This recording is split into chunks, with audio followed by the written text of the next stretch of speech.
অন্তিম দিন নিকট হব, বাইবেলে কৈছে অন্তিম দিন নিকট হব, অন্তিম দিন নিকট হব, বাইবেলে কৈছে অন্তিম দিন নিকট হব।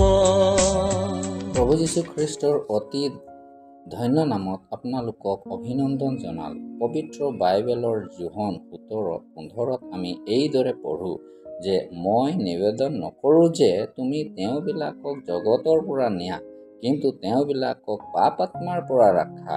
যেতিয়া কোনো মানুহে বিপদত পৰে তেতিয়া তেওঁ তাৰ পৰা ওলাই আহি সেই ঠাই মানুহ আৰু সংগতিৰ পৰা নিজকে আঁতৰাই ৰাখিবলৈ যৎপৰোনাস্তিক চেষ্টা কৰে। কিন্তু যিকোনোৱে প্ৰভু যীশু খ্ৰীষ্টক নিজৰ একমাত্ৰ ত্ৰাণকৰ্তা হিচাপে স্বীকাৰ কৰে তেওঁ নিৰাপদে আছে।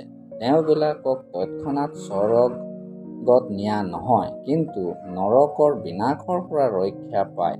তেওঁবিলাক প্ৰভু যীশু খ্ৰীষ্টৰ কাম আৰু শিক্ষাৰ সাক্ষ্য এই পৃথিৱীত দিয়ে।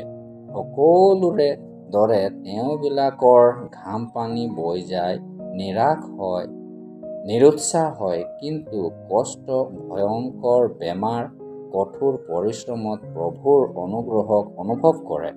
এই সকলো অনুভৱবোৰ তেওঁবিলাকক প্ৰভুৰ অনুগ্ৰহত আৰু প্ৰেমত বাঢ়িবলৈ সহায় কৰে।